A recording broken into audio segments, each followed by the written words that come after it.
Hey guys, today I'll show you a horror comedy TV series named What We Do in the Shadows. Spoilers ahead, watch out and take care. The drama begins with a man named Guillermo who has spent his life as a vampire's familiar and would like to be turned into a vampire. By day, he is responsible for cleaning up the remains of the vampire's meals. When night falls, he wakes them from their slumber. Guillermo has been doing this job for 10 years, and tomorrow marks his 10th anniversary. He believes his master will surely give him a vampire surprise, perhaps by finally turning him into a vampire. Filled with anticipation, Guillermo awakens his master. As the coffin slowly opens, his master levitates into the air. Guillermo tells him it's very cool, and his master wants to kiss his smelly butt as thanks in return. Guillermo's master is named Nandor, a once brutal soldier from the Ottoman Empire. However, since becoming a vampire, he has grown much gentler. There are a total of 4 vampires living in this house. Laszlo and Nadia are a married vampire couple, and then there's the bald, full-maned Colin, who is the most unique of them all. Colin belongs to a subtype of vampire known as an energy vampire. Not only is he immune to sunlight, but he also doesn't need to drink diabetic blood.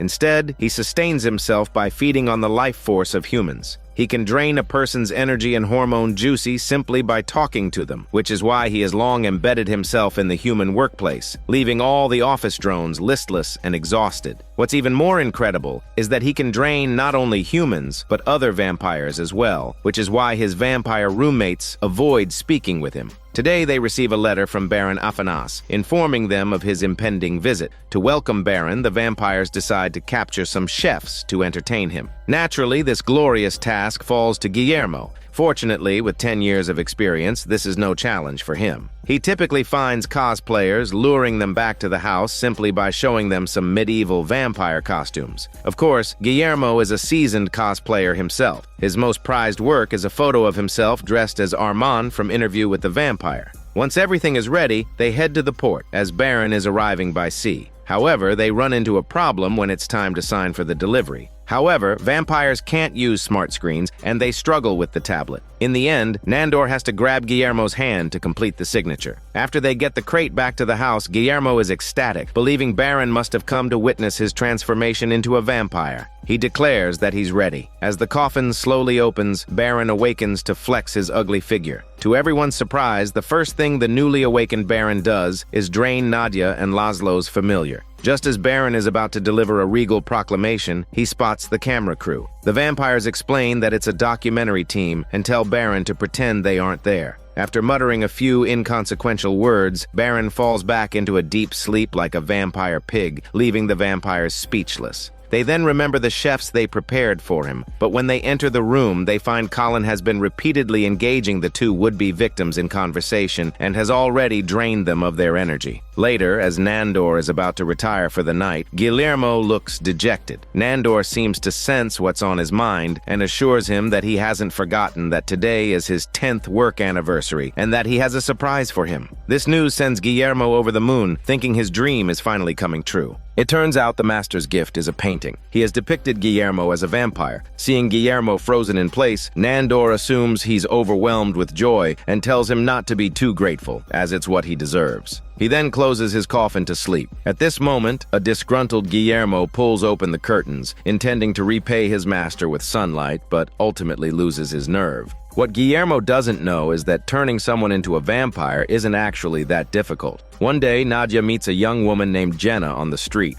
After just a brief conversation, she decides to turn Jenna into a sexy vampire. After being bitten, Jenna doesn't even suspect Nadia is a vampire. When Nadia offers her own blood to drink, Jenna thinks it's a joke and drinks it without a second thought. Nadia then vanishes in a puff of smoke, a magical moment that Jenna completely misses. Back at her dorm, Jenna's body undergoes a massive change. She assumes she has the flu. The next day, she is bedridden, and her kind-hearted roommate buys her cold medicine. As the roommate reads the instructions aloud, she fails to notice that Jenna has stopped breathing. She frantically asks Siri to help call for an ambulance. When the paramedics arrive, they pronounce her deceased with no vital signs and prepare to take her to the morgue. But just as they are about to load her into the vehicle, Jenna suddenly wakes up. The first thing she wants to do is go home. The paramedics tell her she's dead like a piece of shit and should go to the hospital to clean herself, but Jenna insists she's fine now. Over the following days, Jenna's transformation continues, but it's her roommate who suffers. At night, Jenna's body would levitate while she slept without a muscular man. Her terrified roommate would try to record it with her phone, but every time she got her phone out, Jenna would return to normal. Nadia has been observing her progress from the shadows. When the time is right, she appears before Jenna again. Upon learning she's become a vampire, Jenna is first shocked, then disheartened. She explains that she's felt powerless and clumsy this whole time, nothing like a vampire should be. Nadia explains that this is because she hasn't drunk humans' diabetic blood yet. Only after drinking human blood will her transformation be truly complete. Nadia then takes her back to the house and begins to teach her about vampire powers. Each vampire has a unique special ability, and now they need to discover Jenna's so she can use it for her first hunt. Nadia possesses an incredible ability to crawl on any surface she can touch. She has Jenna try it, but unsurprisingly, Jenna lacks this power. The sound of her fall alerts the others in the house. Guillermo sees Jenna, who has been brought back by Nadia, and assumes she's just another meal. But when he notices her pale face and fangs, Guillermo realizes she is a newly turned vampire. At this moment, after 10 years as a familiar, Guillermo's spirit quietly shatters, and he lets out a chicken scream of frustration. Next, they test if Jenna can turn into a bat, a crucial skill for a vampire. Laszlo explains that turning into a bat is very simple and requires no special technique. He just needs to shout the word bat and he transforms. Then it's Jenna's turn. When she yells bat, she turns into a giant, grotesque bat that can barely fly. After all this, Nadia gives up on finding her special ability. To help her complete the transformation quickly, they go to a party. Nadia tells Jenna to lure anyone out, drink their blood, and the process will be complete. When Jenna tries to talk to people, no one responds. It's as if they can't see her at all. This experience causes Jenna to break down completely, but it also makes Nadia finally realize Jenna's special power, invisibility. Now that her ability is clear, all that's left is to drink human blood. A strange scene then unfolds at the party as Jenna drags an unsuspecting muscular man into the shadows, not to have a baby with him, but to feed on him and his smelly part. After drinking the man's blood, Jenna finally completes her transformation into a vampire. She is thrilled and invites Nadia to watch the sunrise with her the next morning. It's only then that Nadia tells her she can never see the sun again because vampires burst into flames in sunlight. Jenna thinks of a solution. She grabs a Tesla motorcycle helmet, suggesting it will protect them from the sun's rays. But reality proves otherwise. They sit on the roof to test it, and as the sun rises, their bodies begin to smolder. They quickly turn into bats and fly away like Barbie dolls. Colin is the most peculiar of the vampires. He doesn't need to drink human blood and isn't even afraid of the sun. As an energy vampire, he survives by draining people's life force. His method of feeding is also unique. As long as you're in a conversation with him, he will continuously drain your energy. That's why Colin has long been a fixture in the human corporate world, where the overworked and underpaid office drones provide him with an endless food supply. He even wakes up early like a normal person, but doing so leaves him ravenous. So every morning he seeks out his vampire roommates, wakes them up to trigger a conversation, and successfully siphons off some of their energy. As the saying goes, a little care and a little love, and a brother becomes a calcium supplement. For Colin, mornings are the happiest time of day.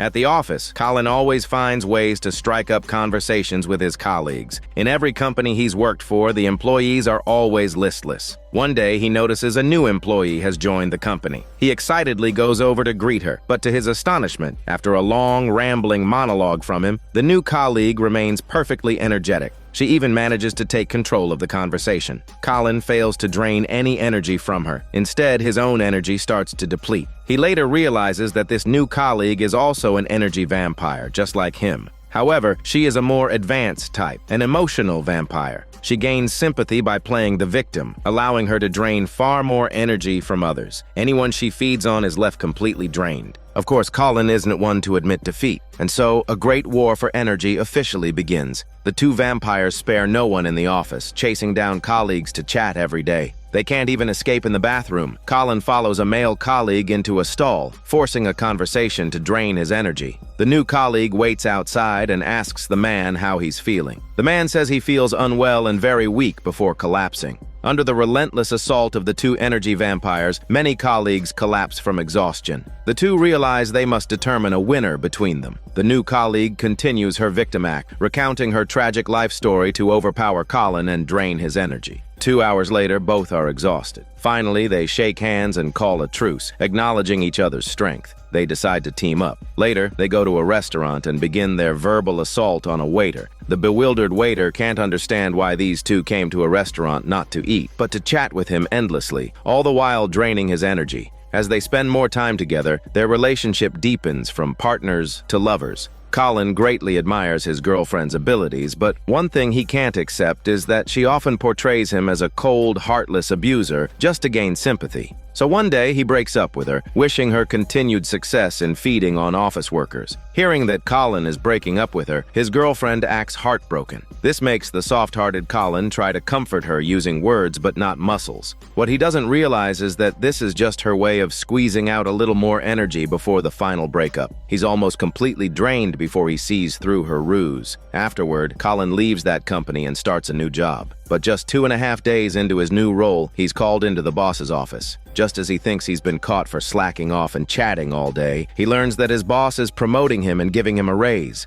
This sudden windfall feels like a bolt from the blue to Colin. All he wants to do is drain a little energy. If he's stuck in an alone office, how will he talk to his colleagues? This leaves him deeply troubled. Frustrated, Colin decides to go home and complain to his roommates. After all, colleagues come and go, but vampire roommates are forever. But when he tells them about his promotion, they react with disdain. Because of his past behavior, they all assume he's just trying to drain their energy. Their coldness leaves Colin utterly disappointed, so he decides to throw himself into his career. He even discovers a better way to drain energy. Now that he's a manager, many employees report to him. He starts calling them into his office for coffee every day to satisfy his needs. Later, he discovers an even more efficient method: meetings. Large meetings bring all employees together, allowing him to harvest their energy all at once. By absorbing so much energy, Colin feels brimming with power, reaching heights he's never known before. The immense power even causes him to grow a new head of hair. Now he no longer needs to talk continuously to drain people's energy. He can drain a person completely with a wave of his hand or knock out a cameraman with a single glance. Colin is growing stronger by the second, and his roommates are not spared. They are drained to the point where they can barely stand. Nadia musters her last bit of strength to find him and beg him to stop, but Colin is still upset about how they ignored his bald bullshit before and refuses. When Nadia returns to the others, she finds their appearances are rapidly aging. Meanwhile, having drained them, Colin has become even more powerful, even gaining the ability to create clones of himself. He tells his roommates he doesn't need friends like them anymore, as he can just be his own best friend. However, what Colin didn't expect is that his clones have the same abilities as him. The clones are constantly draining each other's energy. After 2.5 minutes, the real Colin and his clones repel each other and all collapse. When his roommates recover their energy, they find Colin dead. Although he used to drain them, out of a sense of vampiric decency, they prepare to bury him. Just as they are mourning him, Colin suddenly wakes up. It turns out the whole thing was an act he orchestrated to see if his roommates truly disliked him. Clearly, they don't hate him. It's just that his energy vampire nature makes it hard for them to communicate. What he didn't foresee, however, was that his two clones actually died for real. And because he drained his company so relentlessly, it went bankrupt again. Baron, who has slumbered for centuries, suddenly awakens today and decides to take a tour of the human city. This puts his vampire underlings in a difficult position, as Baron believes that during his centuries of sleep, vampires have long since taken over the world. Without giving them a chance to explain, he heads directly to the most bustling street. Fortunately, they live in a very tolerant city, and passers-by assume Baron is just a cosplayer. What the vampires find most unbearable is that Baron feeds on people wherever and whenever he pleases, grabbing pedestrians for a bite without a second thought. This gives the other vampires a huge headache, and they have to use various tricks to avoid being discovered. Baron's behavior causes a great deal of dissatisfaction among the vampires. After he drains the blood of a drunkard, he becomes disoriented. This gives the other vampires the idea to kill him. Laszlo grabs a wooden stake, intending to drive it into Baron's heart, but just as he's about to strike, Baron stands up again. They have no choice but to abandon the plan for now. Later, they go to a nightclub where the vampires have a great time, forgetting all their earlier frustrations. After a few drinks, Baron shares his personal sorrows with them. He has always felt insecure about his inability to procreate, as he cannot have children. He even tries to prove himself to everyone, which makes the other vampires feel both pity and embarrassment for him. They finally manage to calm him down. Then, Baron drops another bombshell. He had originally planned to kill them before they went out that night. However, spending time with them made him feel like he was with family, which changed his mind. Baron's words seemed to open the floodgates, and Nandor confesses that they had also planned to kill Baron that night. Everyone bursts out laughing except for Baron, who remains stone-faced. Nandor quickly adds that they were just speaking hypothetically, that it was only a joke. Hearing this, Baron doesn't get angry. In fact, he's even happier. Next, Baron wants to try a garlic pizza. But vampires can't eat human food. Even a small bite can cause a severe physical reaction. Their warnings are useless against Baron, who tries it anyway and thinks it's no big deal. But the next second, he has a violent reaction, with his body propelled by his own projectile vomit. Fortunately, Baron is incredibly resilient and acts as if nothing happened. Accompanied by the other vampires, Baron enjoys an incredibly eventful night out. They don't return home until sunrise. Having drunk the blood of drug addicts, all the vampires are unusually high-strung. Baron even refuses to go back into his coffin, lingering by the doorway. At that exact moment, Nandor's familiar Guillermo arrives for work. He opens the door, and the instant sunlight streams in, Baron erupts into a ball of fire. Who would have thought that Guillermo would be the one to kill Baron? While disposing of the body, Nadia accidentally breaks it in half. Meanwhile, Guillermo is scared to death. Night falls once again. To Guillermo's surprise, the vampires, still high from the drugged blood, can't remember how Baron died. In their minds, Guillermo, as a mere familiar, would be incapable of killing a vampire. Before the burial, they decide to give Baron one last drink of blood. But that single drop of blood seems to show signs of reviving Baron, a detail they fail to notice. Just after they bury Baron, a swarm of crows suddenly appears around them. The group retreats back into the house, but the crows keep crashing against the windows. As they wonder what's happening, a female messenger suddenly appears in their home. It turns out she's the guide from the Vampire Council, and she's there to summon them to a Vampire Council meeting. Nandor complains that they could have just called instead of sending someone in person. The woman is offended, explaining they sent 500 crows to notify them and that all they had to do was say "received" to one of the crows. They retort, asking how they were supposed to know the crows were from her. After delivering the message, the woman leaves. This vampire council is actually a tribunal. Any vampire who violates the code is brought here for judgment. Laszlo was almost summoned once for turning an infant into a vampire, which is forbidden by vampire law. Later, they arrive at the location of the Vampire Council. Inside, they see two vampires sitting before them. Laszlo immediately recounts the entire story of Baron's death, suggesting Baron might have walked into the sunlight himself. But the two vampires say they believe them but can't speak for the others. It turns out these two aren't members of the council, but prisoners who have been locked up for centuries. This piques their curiosity about what crime could warrant such a long sentence. The male prisoner explains that they were framed for turning a baby into a vampire and leaving it in the Bronx. Hearing this, Laszlo is stunned. That's the exact crime he did. It turns out this vampire was wrongly accused and took the fall for Laszlo. The prisoner gets angry just thinking about it, saying if he ever finds out who did it, he'll tear them limb from limb. Soon, the Vampire Council officially convenes. It is quite a ceremonious affair. The main purpose of this meeting is to determine whether the three of them murdered Baron. The white-haired leader, who resembles the Ancient One, presides. Also present are the trio who filmed a vampire documentary, and even some members attending via video conference, though the Wi-Fi signal is terrible. To their greater surprise, their roommate Colin is also among the council members. It turns out, for the sake of fairness, a local vampire must be present for the trial. They call their first witness, Baron's familiar. Because he had previously overheard them plotting to murder Baron, he is convinced they are the killers. Next, they call Guillermo to the stand. Not wanting his master to take the blame for him, Guillermo tells the truth. He was the one who killed Baron. Although the vampires on the council don't quite believe it, as long as someone confesses, they don't press the matter further. Just as the meeting seems to be concluding, Nandor suddenly stands up and confesses that they killed Baron. Nandor believes Guillermo is only confessing to protect him, and as his master, he cannot stand by and watch. With this, the council finds the three of them guilty. The punishment is to die the same way Baron died. They are taken to a dry well to be burned to a crisp. Just as the sun is about to reach them, a large umbrella suddenly appears above. It turns out Colin and Guillermo have come to their rescue. Colin seizes the opportunity to drain a considerable amount of their energy. Finally, they turn into bats and are packed into a carrier by Guillermo. The documentary crew filming them is not so lucky. They are left alone at the bottom of the well, utterly devastated. Guillermo has served the vampires for 11 years, cleaning the house and disposing of bodies every day, providing meticulous care.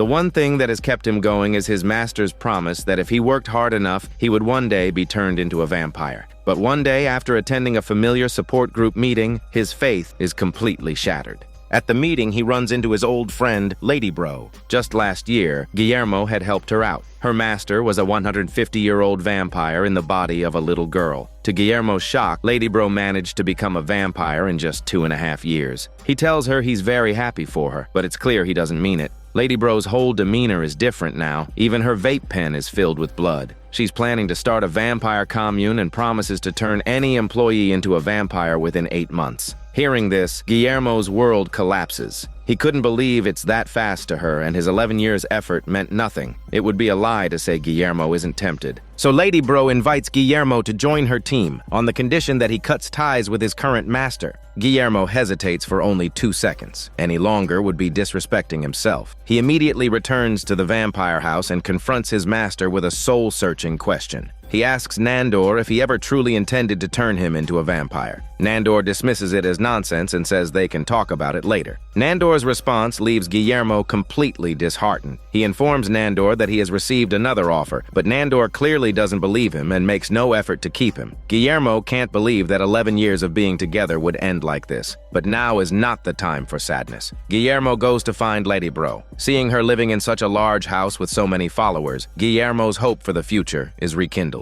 Meanwhile, ever since Guillermo left, Nandor has been furious, feeling that he treated Guillermo like a son, and this is how he's repaid. Nandor calls back his former familiar, but the man is now elderly and moves very slowly. It's then that Nandor realizes just how important Guillermo was. He immediately goes to find Guillermo, hoping to persuade him to come back. But Guillermo's life is much easier now, free from so many chores, spending his days eating, drinking, and having fun with the commune's staff. Seeing Guillermo so happy, Nandor can only leave in despair. The next day, as Lady Bro is leading everyone in Tai Chi, there's a sudden knock at the door. After checking the security camera, Lady Bro panics. Her master has returned. It turns out Lady Bro was never turned at all. She just wanted to experience what it was like to be a vampire. The next moment, her master bursts through the door and the scene descends into chaos. Luckily, the quick-witted Guillermo escapes through the back door. As he's fleeing in panic, Nandor suddenly appears behind him. At this moment, Nandor finally opens up to Guillermo, admitting he has been unhappy since he left. He asks what he can do to make Guillermo come back. Guillermo then voices the sentiments of many overworked employees. He wants more respect, weekends off, and a new pillow. Nandor agrees to his demands, and Guillermo is as happy as can be. Nandor even treats him to a flight through the air, letting him soar freely like a vampire. And just like that, Guillermo returns to the vampire house to continue his duties as a familiar. One day, Guillermo has a whim and sends his DNA for testing. The results are completely unexpected. His ancestor is Van Helsing, the famous vampire hunter. However, Guillermo believes the test must be wrong. After all, he loves vampires. Even though he has accidentally killed 2 vampires before, those were just accidents. But despite his disbelief, the Van Helsing bloodline within him is slowly awakening. In the following days, Guillermo notices many vampire assassins breaking into the house. Their targets are his master and Laszlo and Nadia. This is all fallout from their trial at the Vampire Council. To protect his master, Guillermo has no choice but to kill them. He can't let the others know about his Van Helsing lineage, so he also can't tell them that he's the one killing the assassins. To keep them safe, Guillermo goes 72 hours without sleep. Seeing his exhausted state, Laszlo and Nadia decide to hire another familiar. But their previous familiars never lasted long, usually dying within a week of arriving. This time, however, they are very satisfied with the new hire. The new familiar, Topher, is a master of social graces. What they don't know is that Topher is a manipulative schemer. Whenever the vampires aren't around, he dumps all the dirty work on Guillermo. The moment a master appears, he immediately snatches the work from Guillermo's hands and pretends to be busy. This leaves Guillermo speechless, but he doesn't make a big deal of it. After all, his most critical task right now is fending off vampire assassins. Not only does Topher not help him fight them, he even opens the door to let them in. Fortunately, Topher does not escape the curse of a short lifespan. He merely touches the water heater in the pond and is electrocuted to meet Jesus. Guillermo says he is saddened by his death, telling himself he is used to another familiar dying. But Laszlo and Nadia are heartbroken to learn of Topher's death. They can't bear to lose such a dedicated familiar, so they decide to resurrect him using black magic. Nadia's friend is a necromancer. After examining the body, the necromancer confidently states that resurrection is as easy as drinking water. He then begins chanting spells and performing a strange dance. In the middle of the ritual, he even pulls out his phone to reply to a message. After a series of bizarre maneuvers, the necromancer finally completes the resurrection spell. Topher is successfully revived, but he is completely changed. He is crazed and deranged, doing nothing but screaming in a chicken voice. He has become like a zombie, constantly trying to bite Guillermo. But when Guillermo tells Nadia about this, she thinks he is just jealous of Topher's lively personality. Seeing that communication is impossible, Guillermo gives up, but he can't help but worry Topher will eat him. One day, out of fear, he accidentally thrusts a wooden stake into Topher's chest. This act escalates the conflict between them. Topher relentlessly pursues Guillermo, who ends up pushing him off a balcony. But even that doesn't kill him. Topher even holds him underwater. Just as Guillermo is about to suffocate, Nandor intervenes, saving him and snapping Topher's neck to send him to meet Satan. But Topher still doesn't die. He's like an unkillable cockroach. No matter how they try to kill him, he survives. In desperation, they go back to the necromancer. In the end, the necromancer has to use another spell to finally solve the problem. Guillermo once again becomes the one and only familiar in the house. He is a descendant of Van Helsing, yet he serves as a familiar to vampires, all because he wants his master to turn him. He has even killed many vampire assassins who invaded their home to protect his masters, all without their knowledge. One day, while helping his master find virgins, Guillermo joins an online mosquito research group chat. But when he meets them in person, he discovers they aren't biology enthusiasts at all, but a vampire hunting organization. They have studied many historical vampire cases and are aware of the existence of familiars. They all share a deep-seated hatred for vampires. In this situation, Guillermo certainly doesn't dare reveal his identity and chooses to join them as an undercover agent. They discuss how they always come so close to finding vampires. Guillermo is curious if they've ever seen a real one. A young woman speaks up, saying her roommate was turned into a vampire, died, and was resurrected right in front of her. The vampire brought her friend immense pain, and now her roommate has disappeared. That's why the woman joined this vampire hunting group. Hearing this, Guillermo realizes the roommate she's talking about is the one Nadia turned.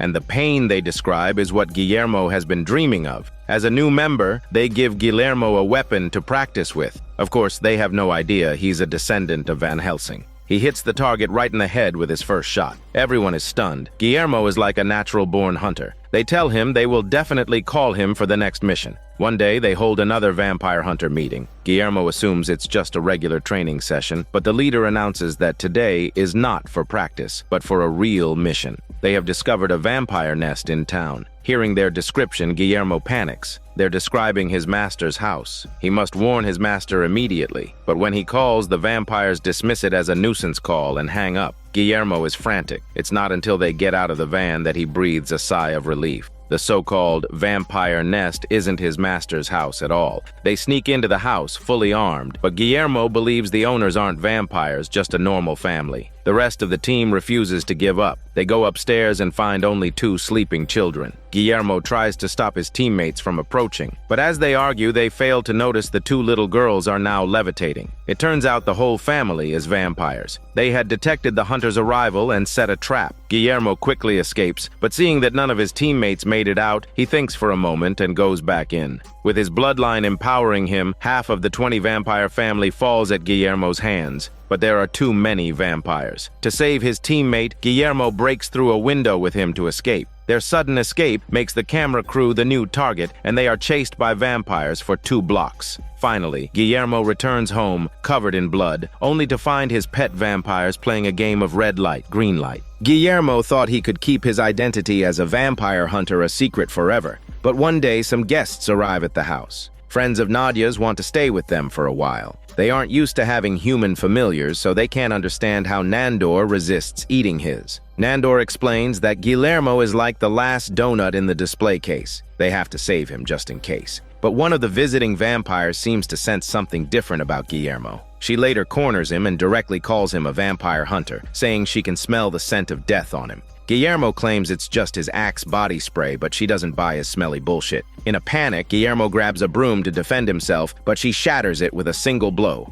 Just as she lunges at him and wants to have a vampire baby with him, the broken broom handle impales her, turning her to dust. Guillermo is terrified by what he's just done. At that moment, Nandor suddenly appears and sees the pile of ash. But instead of blaming Guillermo, he tells him that no one must ever know he killed a vampire and instructs him to clean it up. Later, the leader of the visiting group gets stuck in some water while trying to steal Laszlo's hat. No one helps him. He calls out for his now dead companion, but gets no response. Nandor pretends to clear Guillermo's name, saying it wasn't him who killed her. Guillermo asks if that guy will drown, and Nandor, growing suspicious, asks why he is suddenly so interested in how vampires die before warily walking away. Guillermo senses the atmosphere is a bit off, so the next day he decides to take a few days off. This is his first vacation in 11 years. What Guillermo doesn't know is that without him, the household nearly falls apart. Nadia, however, is optimistic, remarking that Guillermo has been gone for a week and it seems like nothing has changed. Just then, she trips over something, a pile of their victims' corpses.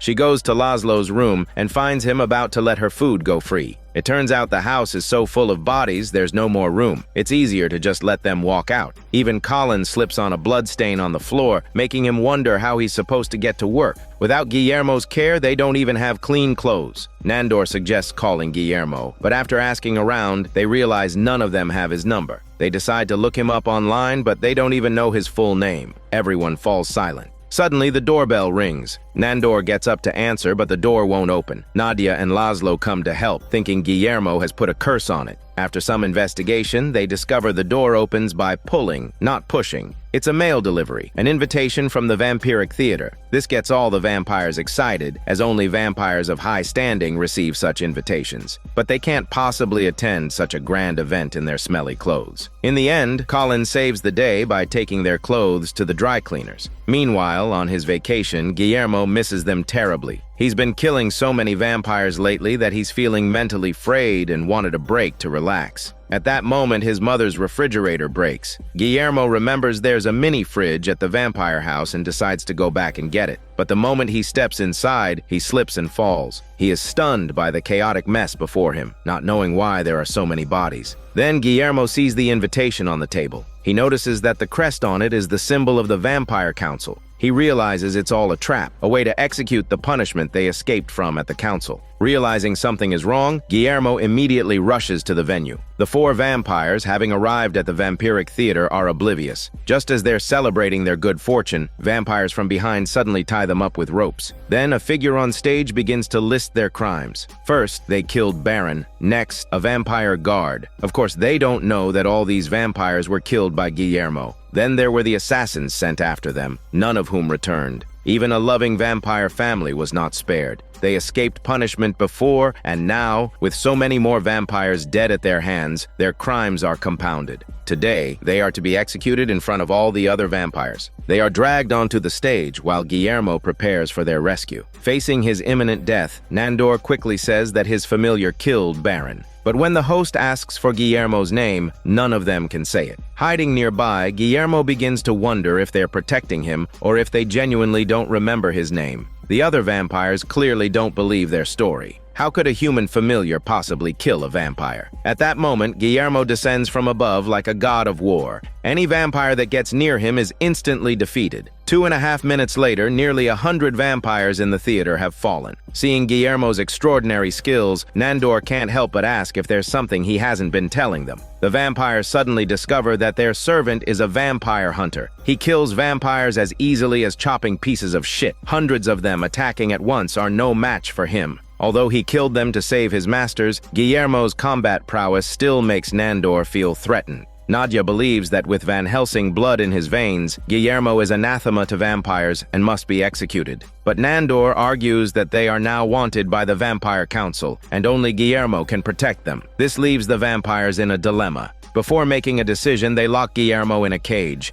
It's clear they are terrified of him. They even throw his food in from a great distance, and Colin stands by with a taser for protection. Fortunately, the cage is well equipped with a bed, a toilet, and even a small refrigerator. But the food they bring him is all raw chicken, which Guillermo can't eat. These vampires have the intelligence of 5-year-olds. They haven't noticed that the cage is broken and he can come and go as he pleases. Guillermo knows that without him, they can't survive. So during the day while they sleep, he slips out of the cage to continue cleaning the house and disposing of their leftover victim. After finishing his chores, he goes to the kitchen to eat and only returns to the cage when night falls. Nandor comes to see Guillermo alone and asks how he's been. He tells Guillermo that he's been trying to convince the others not to execute him. He then presents the food he brought, more raw chicken, which he has thoughtfully been warming at room temperature for a few days. The smell makes Guillermo immediately toss it aside. To ensure their safety, Guillermo has installed security cameras all around the house to watch for assassins. One day, he sees a dark shadow float into the house on the monitor.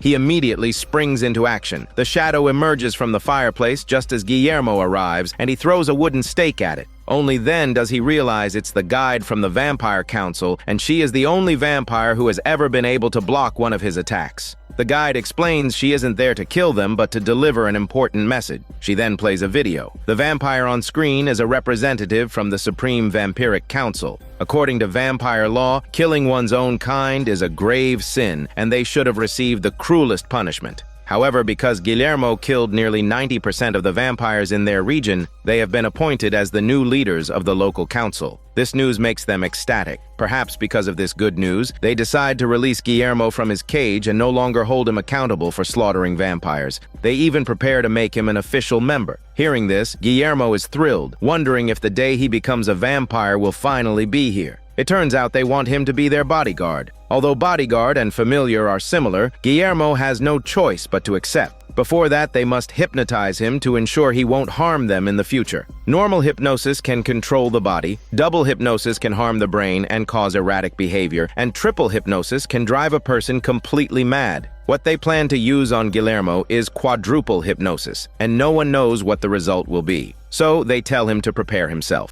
They surround Guillermo and begin to chant. What they don't know is that hypnosis has no effect on Guillermo. His Van Helsing blood makes him immune. They have used hypnosis on him before to make him do extremely boring things, and each time, Guillermo just pretended to be under its spell. This time, he decides to play along again. After the hypnosis is complete, Nadia tests him by telling him to grab Colin. He cooperatively says he's unable to do it. One has to wonder how Guillermo keeps from laughing. Colin interrupts, and then, led by the guide, they return to the Vampire Council headquarters. They enter the Judgment Hall, where a massive throne sits in the center. Only one of them can become the supreme leader. At this, all 4 vampires rush forward to claim the throne. After some discussion, they decide to leave the position of supreme leader vacant for now and share the council's duties. The guide then continues their tour of the facility, showing them the treasure room filled with precious items collected by generations of vampires from around the world. As they are looking around, a roar suddenly comes from behind a secret door, startling them.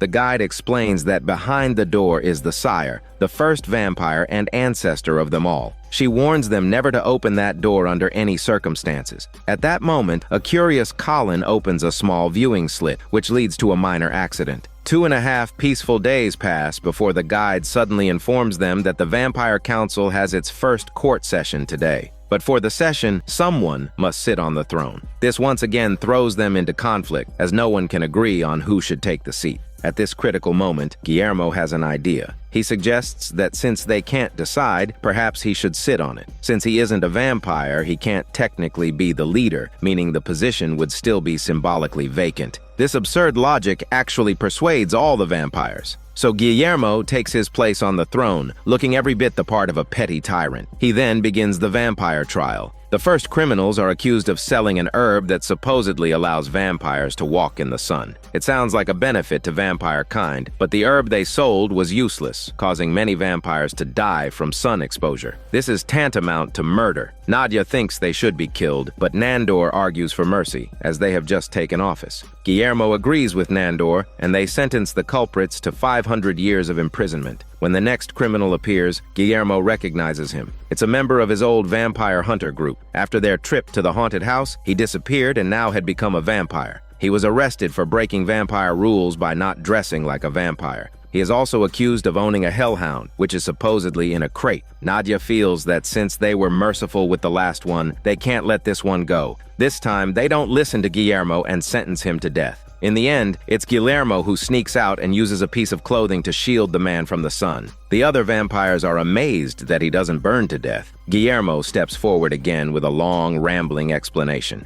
Nadia and Nandor, not wanting to listen to his nonsense, release the man on the spot. Guillermo then prepares to open the crate containing the hellhound, which terrifies the other vampires. But when he opens it, out comes a small golden retriever. The scene shifts to the progenitor of all vampires, known to them as the Sire. For his protection, the vampires have kept him locked in a small room, cared for by the Vampire Council and treated like royalty. But one day, they discover a large hole in the wall, and the Sire is nowhere to be found. This terrifies all the vampires. If the first vampire dies, they will all die. Laszlo, however, thinks this is just a rumor. If it were true, he and Nadia would already be dead, because a year ago, Baron was killed by Guillermo opening a door. At the time, they buried Baron in the backyard, and since both he and Nadia come from Baron's bloodline, he believes the rumor must be false, unless Baron is still alive. Hearing this, everyone falls silent. Suddenly, they realize they need to grab a shovel and dig up Baron to see if he's really dead. But when they get to the backyard, they've forgotten where they buried him. Laszlo calls out for Baron on a whim, and to his surprise, he gets a response. Following the sound, they dig up Baron and are even more shocked to find that not only is he not dead, he looks quite vibrant.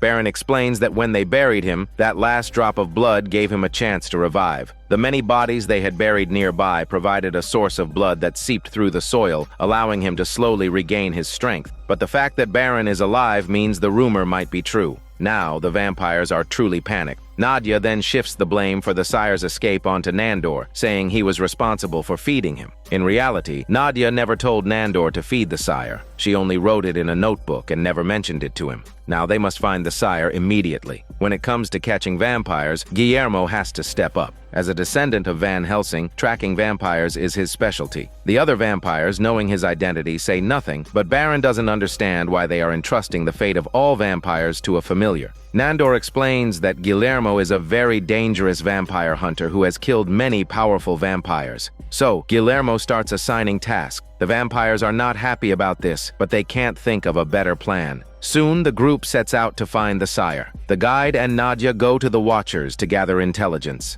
They fly to the top of a tall building where 2 stone gargoyles are perched. At the guide's call, they awaken. When they learn the vampires are seeking information, the female gargoyle decides to ask her kind for help and begins to call out to them like a car horn. Through the memories of other gargoyles, they learn that the Sire was spotted in Ozone Park. With a confirmed location, all the vampires gear up, including Baron and the Hellhound. Suddenly, Guillermo notices footprints on the ground. Following them, he sees a puddle. He tastes it, finds it quite palatable, and declares it to be vampire urine. Following the scent, they find a wrecked car with a severed arm next to it, clearly the remains of the Sire's meal. The Sire is most likely in the supermarket behind them. They must act fast, as dawn is only half an hour away. At this point, Nandor falls into despair, saying there's no hope and that when the sun rises, the Sire will die, and they will all die with him. Guillermo slaps him in the face and tells him to stop wallowing in self-pity. The group rushes into the supermarket and begins searching for the Sire. As expected, he is inside. But the Sire has the ability to teleport, and they can't keep up with him. Laszlo suggests using a harmonica to attract his attention, but this has no effect and only angers the Sire.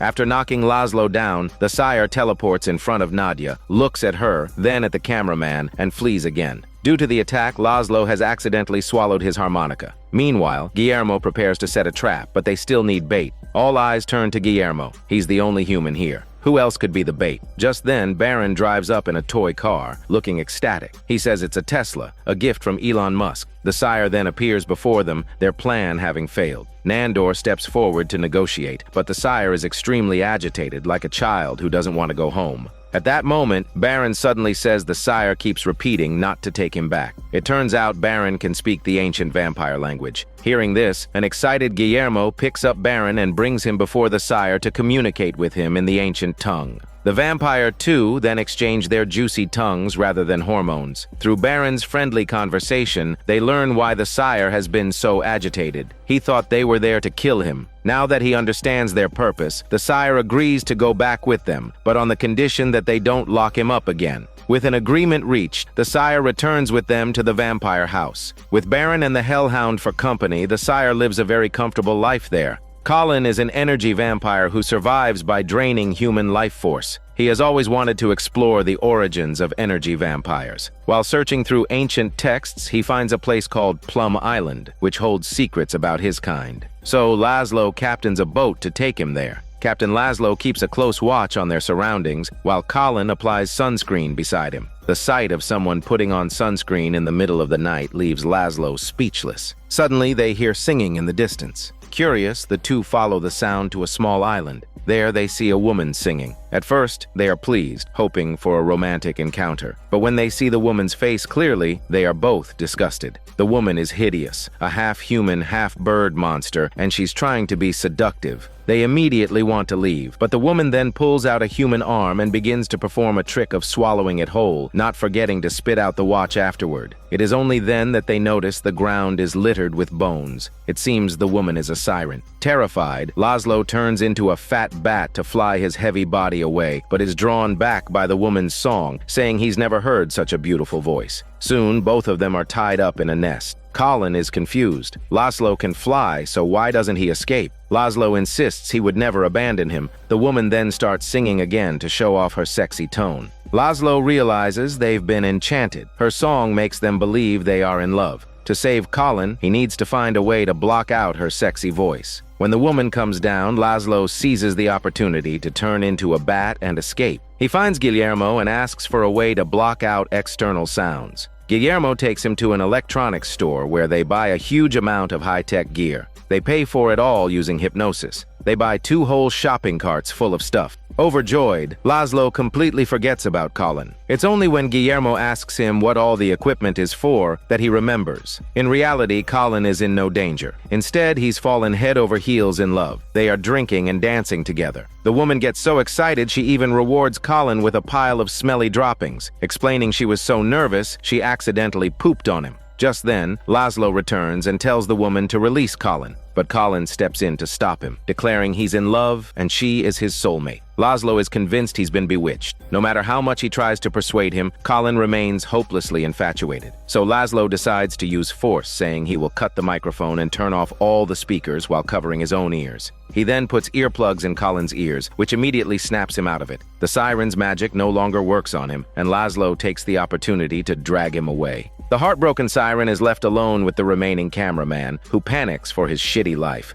As any vampire knows, being turned is like dying once. In the vampire homeland, there's a legend that if a person dies with unfinished business, they will become a ghost. Nadia, being a vampire, is curious if her human self became a ghost after she died and was turned. To find out, she gathers the other vampires for a seance. After Nadia finishes the incantation, the ghosts of all 3 of them actually appear. However, Nandor's ghost can't speak English. Even more awkwardly, after centuries as a vampire, Nandor has forgotten his native language, only remembering how to say good morning. Nandor's ghost keeps saying something while looking at a portrait of himself. This makes Nandor realize the ghost's unfinished business is to say goodbye to his Ferrari warhorse. Although they can't communicate, their love for their mounts is heartfelt. Nandor performs another ritual to summon the ghost of his Ferrari horse, finally allowing his former self to reunite with it. With the ghost's wish fulfilled, it peacefully moves on to the next world. As for Nadia, her ghost, whom she calls Little Nadia, is scolding her. The ghost argues that the current Nadia has eternal life and should be accomplishing more, but instead she just lounges around the house, wasting away. The ghost's unfinished business has always been Nadia herself. As Nadia is wondering how to help her fulfill her wish, the ghost suddenly possesses a doll. It chooses a new form to stay by Nadia's side, and Nadia gives it her own former name. After that, little Nadia lives happily in the vampire house. Laszlo teaches her music, Colin teaches her how to be boring, and Nandor teaches her martial art. Little Nadia is a fast learner and picks up everything quickly. With little Nadia's arrival, they become more like a happy extended family. But as time passes, little Nadia notices they are starting to neglect her, especially after they become leaders of the Vampire Council and are always busy. One day, she tries to talk to them several times, but no one responds. Even Guillermo deliberately avoids her. Their indifference makes her feel that she is no longer welcome in the house, so she decides to run away. Before leaving, she tries to give them one last chance, but still gets no response. A day after she leaves, the others finally notice she's missing. They are in chaos. Nadia is both sad and angry. She leads them to the supermarket, little Nadia's favorite place. As Nadia expected, she is there. She sneaks up on Nandor, but he knocks her down. At that moment, the ghost leaves the doll's body and possesses a mannequin in the store. After walking out of the supermarket, she changes bodies again. Finally, little Nadia possesses a rat-shaped balloon. As Nandor tries to stop her, he accidentally punctures her body. After she falls, she finally calms down enough to listen to Nadia's explanation. Nadia says that with her duties at the Vampire Council, her workload has been overwhelming, which caused her to neglect little Nadia. Seeing her sincere apology, little Nadia forgives her. To celebrate her return, Nadia decides to take the next day off to spend quality time with her. Today is Nandor's 760th birthday, and his roommates have prepared many surprises for him. But when his coffin opens, the vampire is expressionless. He ignores his roommates' well wishes and goes to his study alone to sulk. It turns out Nandor was recently rejected in love and has fallen into a depression, causing him to lose all hope in life. He laments that although he is powerful, what's the point when eternal life makes everything meaningless? As his familiar, Guillermo has never seen his master like this and thinks he might be going through a midlife crisis. His fellow vampires, Nadia and Laszlo, believe that vampire depression is a very serious matter. For immortal beings, maintaining a positive outlook on life is crucial. To rekindle Nandor's spirit, Nadia gives him the task of collecting council dues, specifically stating that only he is capable of this job. Annoyed by their persistence, Nandor reluctantly takes the bill. But when he arrives at the address, he sees a vampire teaching a class to a group of other vampires. The vampires in the class are completely obedient to their teacher's commands. Nandor states his purpose. The teacher hasn't paid her vampire dues in 132 years, and he is here to collect. But the teacher's response is unexpected. She claims there are no vampires here, as she is no longer a vampire, so there is no need to pay dues. To prove it, she opens her mouth to show she has no fang. It turns out all the vampires present want to become human again and have pulled out their fangs. The teacher then begins to brainwash Nandor, asking him if he's happy as a vampire. She says she knows a special way of life that can allow them to return to the sunlight. To prove it, she eats human food in front of him. In reality, she's barely holding it in and spits it out as soon as Nandor isn't looking.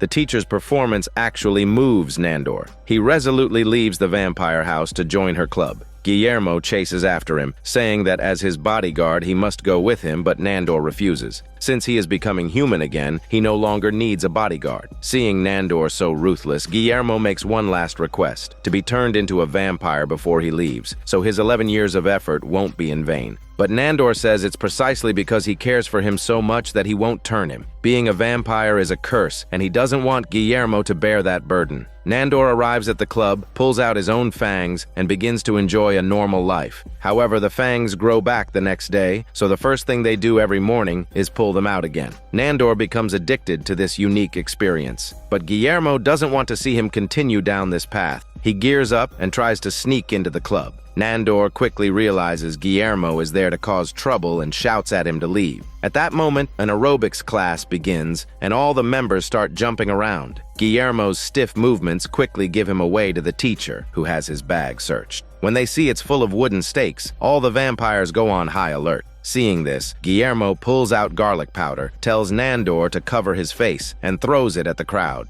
Vampires from other rooms come to stop Guillermo, but he easily dispatches them. In front of him, they are like ants. In the end, Guillermo forcibly ties Nandor up, puts him in his car, and takes him back to the vampire house. To prevent him from escaping, Guillermo locks him in the same cage he was once kept in, wrapped with silver chains. In reality, the club he joined was a complete scam. The teacher specializes in duping vampires, and when she has enough followers, she has her underlings lead them all onto a sunlit balcony to their deaths. After one batch dies, she starts the scam all over again. But Nandor is completely brainwashed by her word. No matter how his roommates try to persuade him, he believes they are just jealous. He is tired of the vampire life and decides to enter a super slumber. For vampires, this is a last resort for survival, similar to hibernation, but the duration is uncertain. It could be decades, centuries, or even forever. The roommates are all deeply saddened by Nandor's decision to enter the slumber, especially Colin, who is sobbing uncontrollably.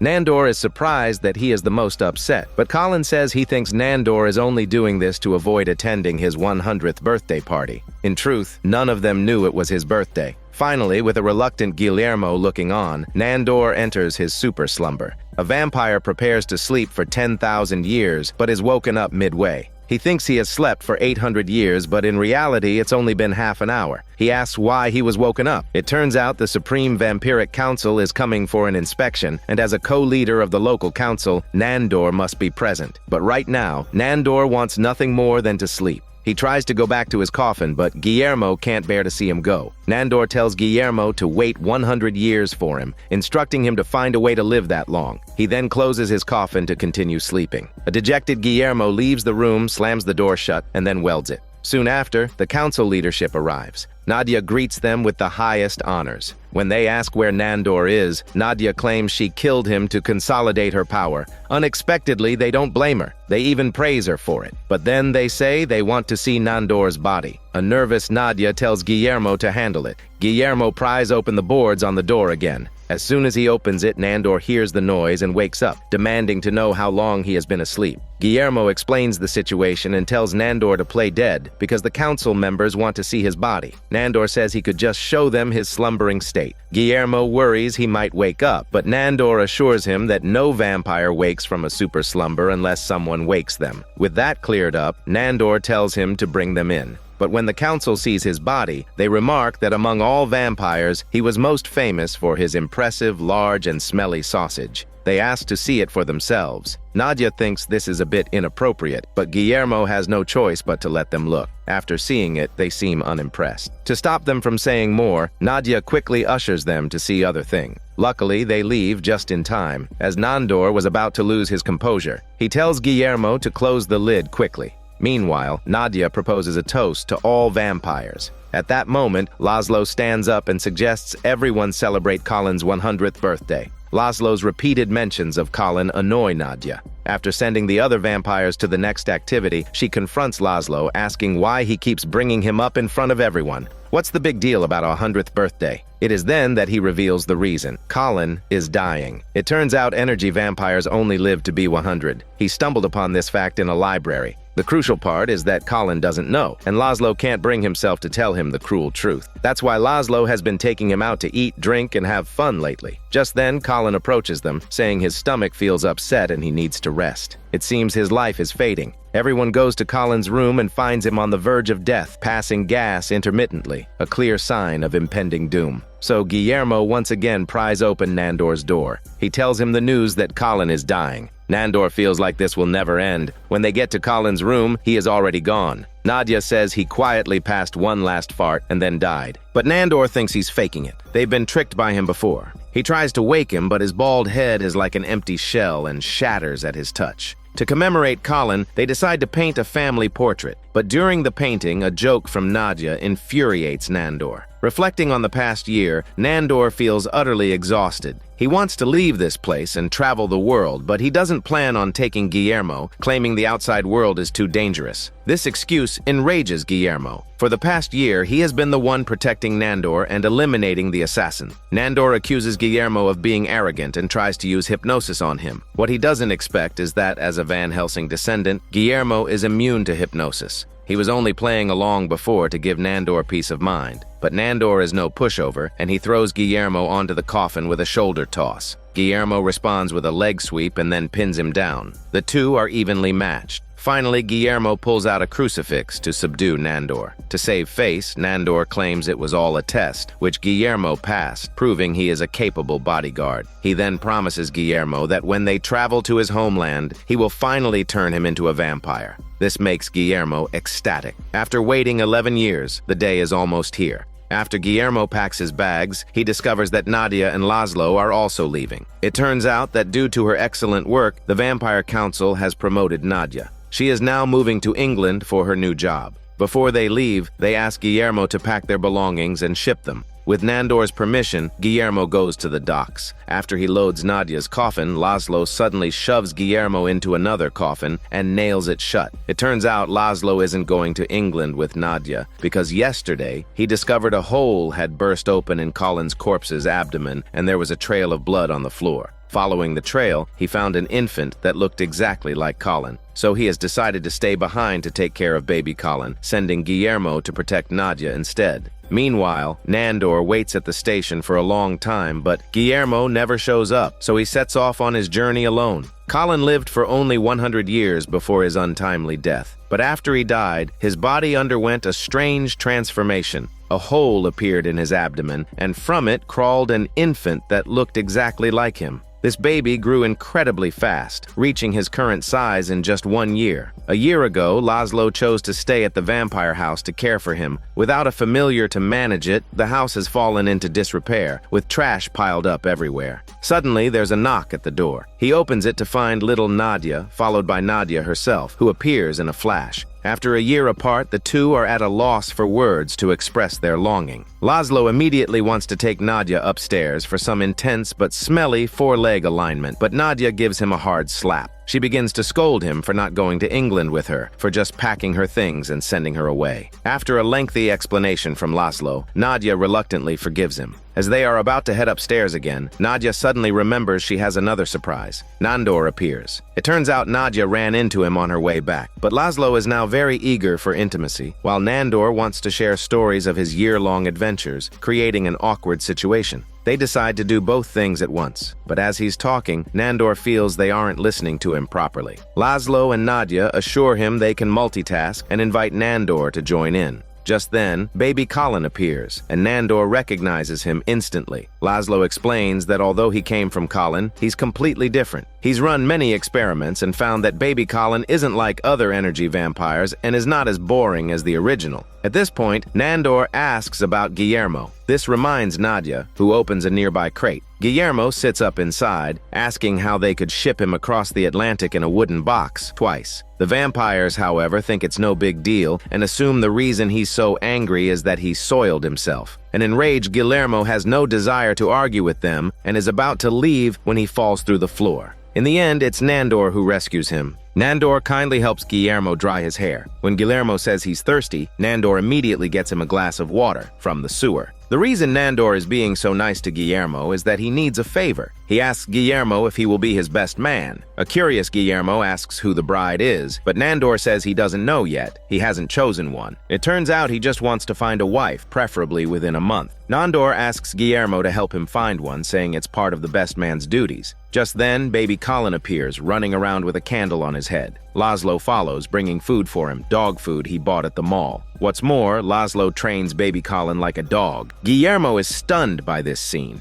Afterward, Guillermo resumes his duties as a familiar, fixing up the house and cleaning up the leftover corpses. But the floors are so badly damaged that they need to hire a construction crew. However, home repairs cost money, which they don't have. Colin used to handle their finances and only he knew the bank card PIN, but now he's dead, or rather reborn. Guillermo tries to get the PIN from baby Colin and surprisingly seems to be getting something. But 15 minutes later, Guillermo has written down over a dozen pages. It's clear the child is just spouting nonsense. Nadia suggests they open a vampire nightclub, which she claims would be an easy way to make money. Nandor suggests they could rob or steal, but Guillermo thinks they could just use their hypnosis powers to get money from a bank. However, Nadia is insistent on opening a nightclub. Faced with her strong will, the others have to agree. They go to the Vampire Council headquarters, where the guide is still sitting, almost like a statue. It turns out they never told her they were leaving, and she was afraid they would return if she left, so she waited there the whole time. When she learns that Nadia wants to turn the council headquarters into a nightclub, she strongly objects. To get the guide's approval, they play their trump card, Guillermo. Since the guide is very fond of him, they have him spend a day with her. In the end, the guide agrees to the nightclub and even personally helps demolish the council headquarters. Nandor has a magic lamp that has been in his collection for centuries. He has rubbed it many times without any result, so he believes the legend of a djinn living inside is nonsense. At this moment, Guillermo asks if he has ever tried rubbing it counterclockwise. Nandor is dismissive, asking what difference the direction could make, but when he rubs it counterclockwise, the ground begins to shake violently. After the tremors stop, a man appears behind them, introducing himself as a djinn.